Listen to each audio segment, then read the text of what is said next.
I'm David Knight. I just got back with Josh Owens from the standoff in Bunkerville, Nevada with the Bundy Ranch and the BLM, who basically turned the area into martial law after a 20-year dispute over what could legally be done there, over a 20-year dispute about trying to shut the ranchers completely out of the area that they had enjoyed for generations, asserting that it was for the behalf of the desert tortoise. That was an obvious pretense.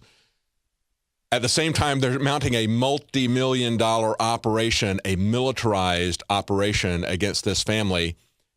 They're allowing turtles. They're actually not allowing. They are euthanizing turtles under their care, more than 1,400 turtles under their care. And, of course, they were able to drive out 52 of the 53 ranchers in that area with their regulations, coming in and saying, you are now only going to be allowed to have 10% of the stock that you used to have before, and you're not going to be able to put your stock on the land in the prime part of the season. That's the incrementalism. That's the way through regulation and these unelected bureaucracies, they can regulate any business out of business. That's what they're doing with Obamacare. It's essentially the same thing, coming in and declaring that they have the right to assume new powers that are not in the Constitution. The 9th and 10th Amendment say if it's not explicitly in there, you don't have that right. They don't have the right to force people to buy Obamacare, to buy insurance, to spend much more than they ever would on an insurance policy, forcing single men to buy maternity policies so that they can transfer excessive amounts of money to the insurance companies that gave them money to run for office. So what we're seeing here is crony capitalism. When we reported this was really the thing, I believe, that drive this dramatic turnaround that we saw between Friday afternoon, late Friday afternoon, and early Friday morning. By Friday morning, the sheriff was there with a BLM press release in hand saying, we're going to open up the land again for your cattle. Of course, they had his cattle. A lot of his cattle they had already seized, and they were subsequently taken back. But listen to this article that came out today from the Washington Times. They said, it was likely that pressure from upstairs, that would be Harry Reid, rather than weapons from the field, that changed his mind on the matter. Who is he that changed his mind? That would be the director of the BLM, the guy who used to be Harry Reid's senior policy advisor, Neil Corns. He is now the head of the BLM. That's right. The guy who used to work for Harry Reid is head of the BLM, and they were specifically targeting the Bundy Ranch, and Kit Daniels found that documentation, specifically targeting them as mitigation area, like a carbon tax credit, so that they could go ahead with their solar projects. And they are going ahead with First Solar.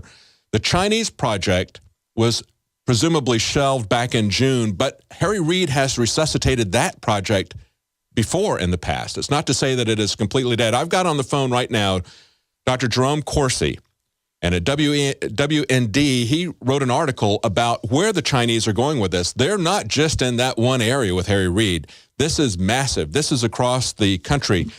Dr. Corsi, thank you for joining us. A great pleasure. Thank you.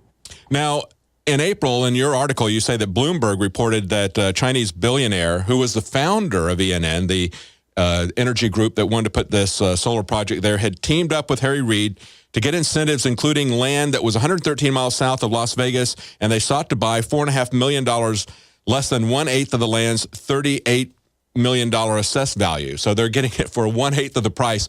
These are sweetheart deals. These are being done all over the country. There is a plan to establish Chinese ownership and even Chinese factories and towns on the ground here in the U.S., isn't there?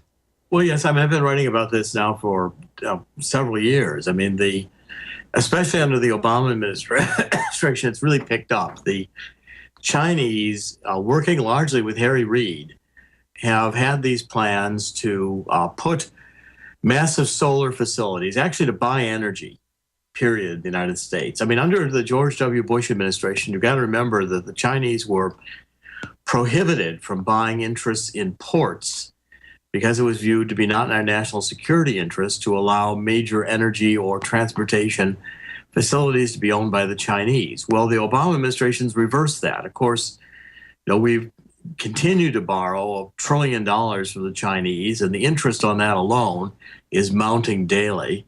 And the Obama administration shows no end of interest in running deficits and borrowing from the Chinese. So here runs Harry Reid in 2011 with a group of senators on a Senate-funded trip to China.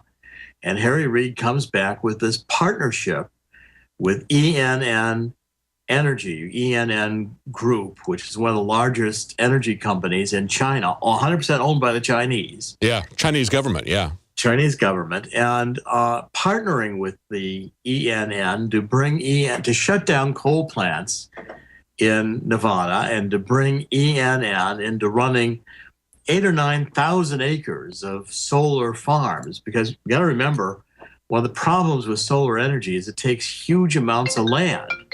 And having all this land used for solar power funded by the Chinese, you, of course, got to throw ranchers off their land, and you have to exclude any coal-powered plants, which are cheaper and more effective. Well, of course, they had rights, just like property owners have rights, and they've got to somehow get them off of the land before they can turn an area over to a developer to build a skyscraper in a city. It was the same sort of thing that was happening here with these ranchers. And I think the showdown ended when it became clear that, I mean, you were reporting it at InfoWorld, we're reporting it at WND.com.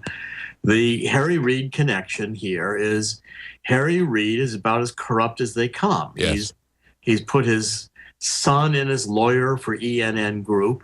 He's pressured EN Energy, which is a utility providing electricity in Nevada, to take more energy from renewable sources than is economically reasonable to do. And NV Energy refused. That's why the original Chinese plan to buy these 9,000 acres has failed, at least failed this round. Harry Reid will revive it again. Harry Reid never gives up on these plans. That's right. That's right. Chinese. Just because the Bundy Ranch won today doesn't mean BLM is going away. I mean, this guy, Corns, who has been appointed heading at the BLM, was formerly a top advisor to Harry Reid, has spent the last few years in BLM doing the 6-state study in the Southwest of how to convert huge areas of the Southwest to solar farms. And again, they're not worried in moving the endangered species to another habitat, which they call mitigation of the effects. The environmentalists are happy to do that. If it's to build a solar farm owned by the Chinese, they just won't move this tortoise if it's to the benefit of a rancher who wants to graze cattle. That's right. They've done that over and over again all around the area of Las Vegas. They've moved tortoises out. They got money from developers there and said, that's fine, you pay us money. We don't really care about the tortoises. Yeah, the tortoises are just a chip in the game. That's right. The left and the environmentalists don't care about the tortoises. It's just a way of using the BLM and the EPA to impose this ideological agenda against carbon fuels, which is absolutely an irrational agenda. I mean, it's, again, you see it in the hysteria over the UN's climate commission coming out again and saying all these disastrous consequences are going to happen because we burn carbon-based fuels. Carbon-based fuels are perfectly natural. They're a product of the earth. They can be burned in a clean fashion. They have nothing to do with dinosaurs, more lies. But the left, the Democratic Party, and the radical core of the Democratic Party, Al Gore through Harry Reid, have found a way to make billions of dollars personally, millions, by scamming the American people into this climate hysteria, thinking the carbon fuels are bad. In the meantime, inviting the Chinese to come in here and build billions of dollars, taking land away from ranchers in order to let the Chinese run solar energy farms, which are not productive, not economically competitive with hydrocarbon-based fuels, but yet in the ideological agenda of the Democrats, they believe they can sell this lie to a dummy-down American public that doesn't know the difference and will be scared by climate hysteria. The world's going to end if we burn coal. Well, no, it's not. But yet in Harry Reid's agenda, that narrative is important for Harry Reid and his Democratic crony, corrupted buddies in Congress to become millionaires and billionaires just like Al Gore did. Exactly. It's not just about China. Now, as you pointed out, WND has reliable information that the Bank of China has continued to advance plans to convert China's holdings of U.S. debt into equity. That's what we see happening with China. But of course, it's not just even with China. This is crony capitalism. This is where giant corporations come in, buy special favors, get the government to run out by regulation all of the small businesses. We've seen this pattern happen over and over again in many different industries. But what's happening here is that Harry Reid has put his minion, the guy who used to be a senior policy advisor to him, in as head of the Bureau of Land Management, which they now see, I guess, as the Bureau of Land Ownership. And they are now trading these mineral rights that they find throughout all this property, the water rights, the surface rights. They're trading those all off to their giant corporations, and of course then getting massive campaign contributions from those same corporations. That was what caused them to back down, was shining the light on these cockroaches, wasn't it? Yeah, and look, I'm sure it was Harry Reid that caused the back down. Harry Reid doesn't want this being brought to light. I mean, but look, the Democrats, the corruption within the Obama administration is enormous when it comes to energy.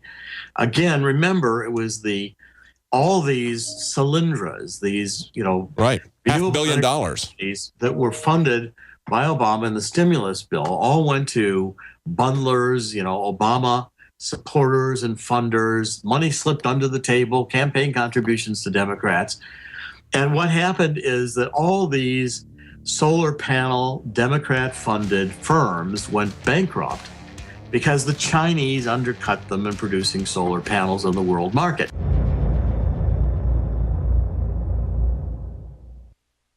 The facts are in. The studies are legion. Sodium fluoride and other toxic members of the fluoride family are devastating the health and cognitive ability of the American people. So why are the social engineers adding it to the water? Simple. Dumb down the host population that the parasitic technocracy is feeding on. We may not have been able to get fluoride out of the water supply yet, but we can help to get it out of our bodies. I am extremely excited to announce the exclusive INFOWARS Life Fluoride Shield formulation, fusing 6 of the best documented ingredients from around the world to help the body remove not just toxic fluoride residues from the body, but a whole host of toxic substances. Let's take a stand against the globalists by blocking their poisons with Fluoride Shield. I use Fluoride Shield every day. Secure your Fluoride Shield and other pioneering formulations at InfoWarsLife.com today. Let's start cleansing our bodies now and support the InfoWar at the same time. That's InfoWarsLife.com.